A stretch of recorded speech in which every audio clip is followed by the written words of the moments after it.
नमस्कार। भव्या श्री न्यूज समय नूपुर। बेंगलुरु में माया गोगोई की हत्या कांड में पुलिस को आरोप की तलाश थी। बीते शुक्रवार को पुलिस ने आरोप को अरेस्ट कर लिया है। अभी पूछताछ जारी है। माया गोगोई जो असम की रहने वाली थी और इनकी उम्र 19 साल और आरोप की उम्र है 22 साल।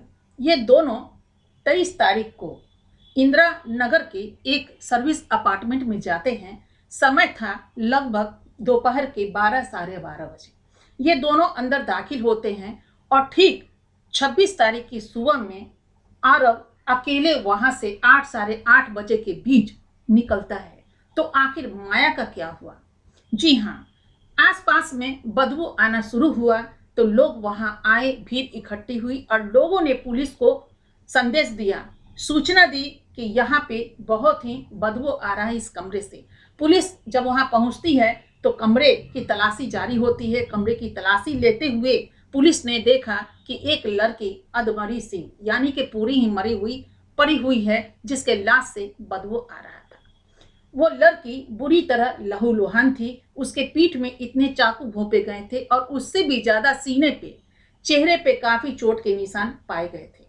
पुलिस ने पूरी तलाशी ली और तलाश में उन्हें एक पैकेट भी मिला। वो पैकेट था रस्सी का, नायलॉन की रस्सी, जो 2 मीटर आरब ने मंगवाया था। ये ऑनलाइन पोर्टल से मंगवाया था, जिसकी ऊपर का कवर भी पुलिस को मिला, जिससे ये पता चला कि उस पे जो एड्रेस था वो इंदिरा नगर के उसी अपार्टमेंट का था। तो ये जो मर्डर था वो साजिश रची गई मर्डर के तहत इसका वो किया गया है, खुलासा किया गया है।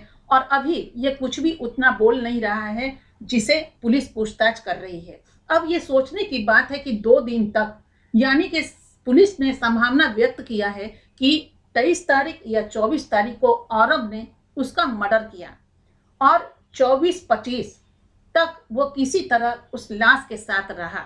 यानी 23 को अगर मर्डर किया होगा तो 26 तारीख की सुबह तक वो कैसे वहां रहा होगा, कितना घुटन भरी स्थिति में वो बिताया। ऐसे लोगों को क्या कहा जाए, शायद साइको कहेंगे। साइको वाले ही ऐसी स्थिति में वहां दिन या रात बिता सकते हैं। अब आगे की कहानी क्या है वो हम आपको बताते हैं। आरव केरल का रहने वाला है और माया जो है वो असम की रहने वाली थी। इन दोनों की दोस्ती के विषय में और प्यार के विषय में माया की एक बहन को पता था और ये दोनों एक साथ ही जॉब करते थे। एक साथ जॉब करने प्यार में बदल गया और उसके बाद ये दोनों विवाह करना चाहते थे। लेकिन आरव का जो व्यवहार था वो माया को पसंद नहीं था। अक्सर माया सोचती थी इस लड़के से हमारा पिंड छूट जाए और हम अपने अनुसार अपनी जिंदगी जिए, जो आरव को मंजूर नहीं था। वो किसी भी तरीके से चाह रहा था कि किसी भी तरीके से हम माया को अपने पास ही रखें। अगर व्यवहार सही ना हो तो कोई भी लड़की किसी भी लड़के के साथ रहना पसंद नहीं करती है। लड़कियों का विचारधारा कुछ अलग थलग होता है। वो शांत प्रवृत्ति की होती है, न लड़ाकू होती है, न मारपीट करना। हाँ, मुट्ठी भर महिलाओं को अगर अलग हटा दीजिए तो महिलाएं जो होती है शांत मिजाज की होती है, जबकि लड़के जो होते हैं वो सोचते हैं कि मेरे मन मुताबिक हमारी सहपाठी क्यों नहीं चल रही है, क्यों नहीं कर रही है। तो आखिरकार दोनों तो एक साथ ही जॉब कर रहे थे। दोनों का मन मिजाज तो अलग अलग होना था, क्योंकि सोच अलग अलग होती है, ठीक हाथों की उंगलियों की तरह कि सभी बराबर नहीं है। उसी तरह मानसिकता भी बराबर नहीं थी। तो ऐसे में काफी समझाने की कोशिश की, लेकिन माया मानी नहीं। और माया ये शब्दों पे थी कि मुझे अलग ही रहना है, हम एक साथ नहीं जी सकते। इसी बात पे समझाने के क्रम में या उसे फुसलाकर या कुछ ही भी, चूंकि 19 साल की लड़की को अपने प्यार की जाल में फंसलाकर किसी अपार्टमेंट में ले जाना आम बात है, उसमें जहां दोनों एक साथ जॉब करते हो। माया को कहां खबर था कि उसकी वापसी ही नहीं होगी और वो एक विश्वास का सहारा लेकर के आरव के साथ उस अपार्टमेंट में चली जाती है। उसके बाद अंदर क्या होता है, क्योंकि अंदर तो सीसीटीवी फुटेज उपलब्ध नहीं है, क्योंकि कैमरा होता तो वो तस्वीरें भी आती। अंदर क्या हुआ ये कहना बड़ा मुश्किल है। जब तक आरव इस बात को, इसकी जानकारी पुलिस को नहीं देती है, तब तक हम आपको इसकी जानकारी नहीं दे पाएंगे। और वहां नायलॉन की रस्सी जो मंगाई गई थी या फिर चाकू था आरव के पास, और नायलॉन की रस्सी इस बात का सबूत था कि वो हो सकता है ये सोच रहा होगा कि उसको पंखे से लटका दे या किस तरह गले में फंसा दे। इस ख्यालात से ही उसने नायलॉन का जो रस्सी है वो मंगवाया होगा। लेकिन इस बीच क्या हुई, चूंकि हर कमरे में थोड़ा थोड़ा हटकर जो खून के बौछार थे वो मिले, वो बचने का प्रयास की होगी, चाकू वो घोंपने के क्रम में वो भागी होगी, छटपटाई होगी, और ऐसे में वो 19 साल की लड़की बेमौत मारी गई, प्यार के जाल में फंस करके। खैर, आरव पर धारा 103 और 238 का मामला दर्ज किया गया है। 103 हत्या और 238 जो है वो साक्ष्य मिटाने को लेकर है।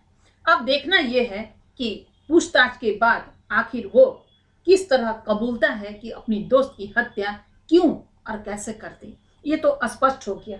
फिलहाल हम आपको बता दें कि बेंगलुरु रोमांच उत्पन्न करने वाला एक सदाबहार शहर है, जहां का मौसम बड़ा ही खुशनुमा है।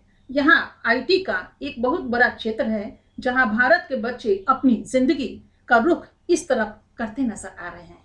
और हर बच्चे सोचते हैं, जो इंटेलिजेंट हैं, कि हम बेंगलुरु जाएं, ये करें वो करें। और ऐसे में ही एक असम और एक केरल से ये दोनों ही जॉब करने के लिए वहां आए थे।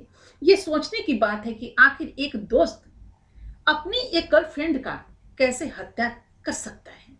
ये सोच कर ये समझ जाइए कि रूह कांप सा जाता है कि जिस पर इंसान भरोसा करता है, जिसको अपनी जिंदगी तक देने के लिए सोच रखता हो, तो आखिर ये सोच कैसे पनपेगा और कैसे ये छोटा सा पौधा एक विशाल पेड़ का रूप लेगा।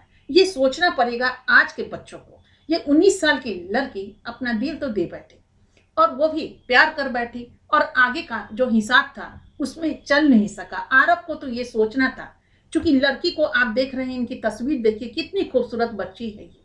19 साल की बच्ची जिसने अभी पूरी जिंदगी कहाँ देखी, इसने तो अभी पूरा भारत का सफर भी उतना नजारा देखा नहीं होगा, और ऐसे में ही उसकी जिंदगी खत्म हो गई।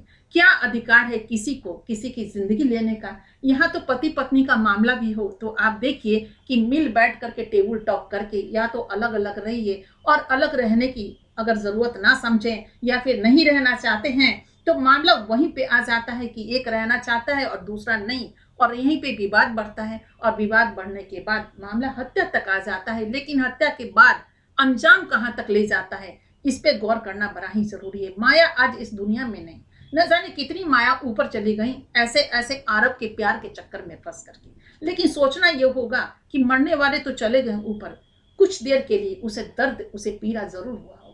उसको महसूस करके देखिए, जब एक उंगली कटती है तो कितना दर्द होता है, और जिसको इस बेदर्दी से मार दिया गया हो तो उसको कितना दर्द होगा। और अभी भोगने के लिए उनके परिवार वाले बचे हुए हैं, माया के माता पिता, माया के भाई बहन, उनके दोस्त, सभी संबंधी है जो माया से प्यार करते होंगे, उनके लिए ये दर्द उस द्रौपदी के चीर की तरह है जो कभी मिटेगा नहीं, कभी कम नहीं होगा। वो दर्द बढ़ता ही जाएगा उसके जीवन पर्यंत तक, जब तक सांसें नहीं थमेगी।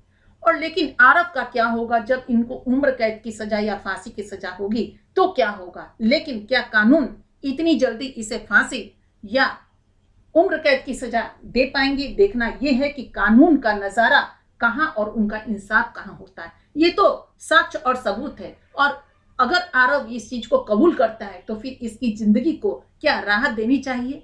अगर एक बच्ची चली गई है, और आए दिन ये देखा जाता है कि जो भी मर्डर करते होते हैं उनको छूट मिल जाती है, पैरोल पे बाहर भी आते हैं, दिस दैट होता रहता है। आखिर कब तक बेटियां को इंसाफ के लिए वाट जोतना पड़ेगा, यानी कि उनके परिवार को। ये कहना बड़ा जरूरी है। लेकिन चलते चलते इतना तो हम जरूर कहेंगे कि जिन पर इंसान विश्वास करता है वो विश्वास को खोए नहीं। ऐसे में एक अच्छा लड़का भी जो वाकई में दिलो जान से किसी गर्लफ्रेंड को प्यार करता होगा, वहां भी अगर लड़की ये सोचे ये घटना के बाद कि नहीं, पता नहीं इसके मन में क्या है, तो ऐसे में तो वो अच्छा लड़का भी खो देगी।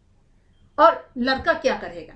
तो ऐसे में लड़का और लड़की दोनों को ये सोचना होगा कि अगर कोई हमारे साथ इतना कदम ही चलिए वहीं पे हम साथ को छोड़ते हैं, कम से कम जिंदगी के किसी मोड़ पे मिलेंगे तो हाय हेलो का तो कम से कम एक हम स्थान छोड़ते हैं। मर्डर कर देने से फायदा ही क्या हुआ। वो अपनी जिंदगी जी सकता था, आप अपनी जिंदगी जी सकते थे। लेकिन अभी देखना है कि आगे आने वाले कल में क्या होता है। अभी तो पुलिस पूछताछ कर रही है, लेकिन 2 दिन तक जब उसका मर्डर हुआ तो 2 दिन तक उस लाश के बीच एक स्वस्थ आदमी, एक स्वस्थ विचारधारा वाला व्यक्ति तो रह ही नहीं सकता है। आखिर वो रहा तो रहा कैसे। इस पोल को, इस चीज़ों को खुलने दीजिए और खुलने के बाद फिर हम रूबरू होंगे और बताएंगे आपको विस्तार से सारी बातें।